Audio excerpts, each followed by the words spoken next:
देवभूमि उत्तराखंड, जहां देवी देवताओं का वास है, वहीं पिछले कुछ सालों से लगातार प्राकृतिक आपदाएं होती चली जा रही हैं। जिस तरह उत्तराखंड में ठंडे मौसम का होना एक आम बात है, उसी तरह अब लैंडस्लाइड्स, बादल फटना और भूकंप का आना आम बात हो चुका है। इन सब को देखते हुए हमारा सवाल है कि क्या लगातार होने वाली ये आपदाएं हमारे लिए एक वार्निंग साइन है? क्या ये सडन नेचुरल कैलामिटीज हमें किसी बड़ी घटना का इशारा दे रही हैं? हाल ही उत्तराखंड में एक के बाद एक ऐसी घटनाएं हुई हैं जो लोगों के लिए एक खतरे की घंटी साबित हो रही है। आइए बताते हैं आपको पूरी डिटेल हमारे चैनल प्रभु भक्ति पर, और मैं हूं आपके साथ आपकी होस्ट वैशाली धानिक। तो चलिए शुरू करते हैं। पिछले कुछ सालों से उत्तराखंड के पहाड़ी इलाकों में लगातार लैंडस्लाइड्स की वजह से जोशीमठ लगभग खत्म हो चुका है। वहाँ के रहने वाले परिवारों से उनके मकान छिन चुके हैं। यहीं अब उत्तराखंड के उत्तरकाशी में एक के बाद एक हादसे होते चले जा रहे हैं। जहां एक तरफ दिवाली की सुबह 4 बजे करीब उत्तरकाशी में बन रही एक टनल धंस गई, जिसमें 40 कर्मचारी अभी भी टनल के अंदर फंसे हुए हैं। वहीं अब उत्तरकाशी भूकंप के झटके भी झेल रहा है।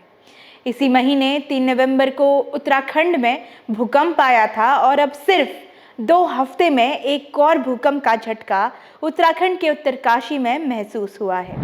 भारतीय भूकंप विज्ञान केंद्र के अकॉर्डिंग ये 16 नवंबर बुधवार रात 2:02 पर आया था और रेक्टर स्केल पर इसकी इंटेंसिटी 3.1 रजिस्टर की गई है। बीते दिनों ही उत्तराखंड के उत्तरकाशी में लगातार 2 हादसे हो चुके हैं। जहां बात करें अंडर कंस्ट्रक्शन में फंसे हुए मजदूरों की, जिनका रेस्क्यू ऑपरेशन फिलहाल चल ही रहा है, और आज रेस्क्यू ऑपरेशन का 7वां दिन है और अभी भी ये मजदूर टनल के अंदर ही फंसे हुए हैं।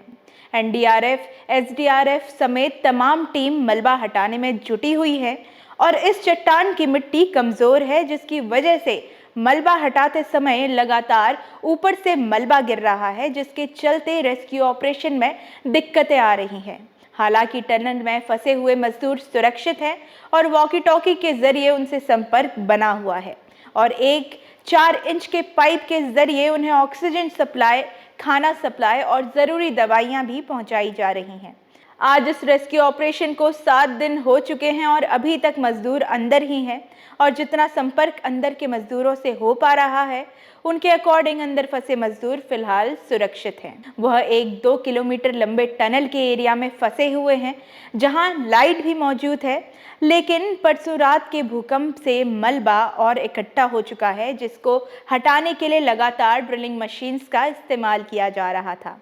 जिस ड्रिलिंग मशीन के भरोसे रेस्क्यू ऑपरेशन चल रहा था, वह खराब हो गई और उसके बाद अमेरिकन एग्वार मशीन दिल्ली से मंगाई गई। कामकाज हुआ है। देखिए, जो अमेरिकन ऑगर मशीन है, जैक एंड रिग जो मशीन है, वो बहुत हाईली एडवांस मशीन है, जैसा कि बताया गया था, और अभी उसका काम भी फुल स्विंग पे चल रहा है।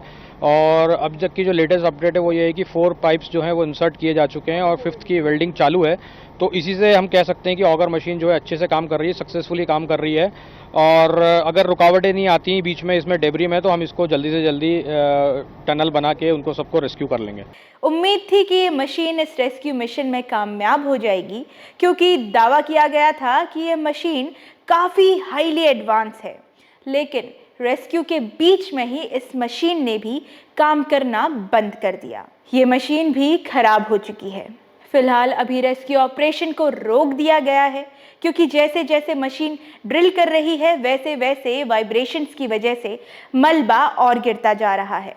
अब रेस्क्यू ऑपरेशन के 6ठे दिन यानी कल इंदौर से एक नई ड्रिलिंग मशीन मंगाई जा रही है, जो आज शाम तक ऑपरेशन साइट पर पहुंच सकती है। अब ये रेस्क्यू ऑपरेशन कैसे सक्सेसफुल रहेगा, उसका अंदाज़ा तो समय ही बता पाएगा।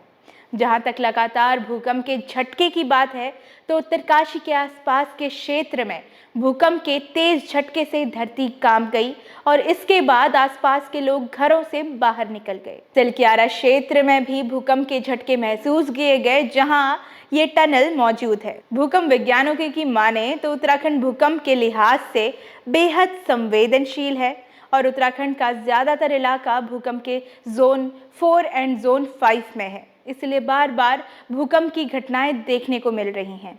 वहीं लगातार पहाड़ों में कंस्ट्रक्शन के चलते भी कई सारे हादसे देखने को मिलते हैं, क्योंकि पहाड़ों की मिट्टी किसी भारी प्रभाव से, जैसे कि माइनिंग या पहाड़ के काटने की वजह से ढीली होती जा रही है। वहीं लगातार पेड़ काटने की वजह से भी मिट्टी धंसने लगी है, क्योंकि पेड़ मिट्टी को पकड़ कर रखते हैं और जब एक एरिया में कंस्ट्रक्शन के चलते भारी मात्रा में पेड़ों को काटा जाता है तब वहाँ की मिट्टी लूज होकर धंसने लगती है, जिसकी वजह से हमें पिछले कुछ सालों में भारी मात्रा में लैंडस्लाइड्स देखने को मिल रहे हैं। शायद नेचर हमें ये इशारा दे रही है कि हमें उसके साथ खिलवाड़ नहीं करनी चाहिए और प्रकृति की रक्षा करनी चाहिए, ना कि अपने स्वार्थ के लिए उसे नुकसान पहुंचाना चाहिए। और जहां तक बात करें देवभूमि की, तो उत्तराखंड एक पवित्र जगह है, लेकिन बढ़ते कलयुग की वजह से उस पवित्र स्थान को भी खतरा होने लगा है। जिस तरह पूरा जोशीमठ वीरान हो चुका है, वहीं उसी तरह कहीं पहाड़ों में आपका वेकेशन बनाने जाना जल्द ही बंद ना हो जाए। अब समय कैसा रुख बदलता है ये तो वक्त ही बताएगा। तो आज के लिए हमारी इस वीडियो में इतना ही। बने रहें हमारे साथ हमारे चैनल प्रभु भक्ति पर। धन्यवाद।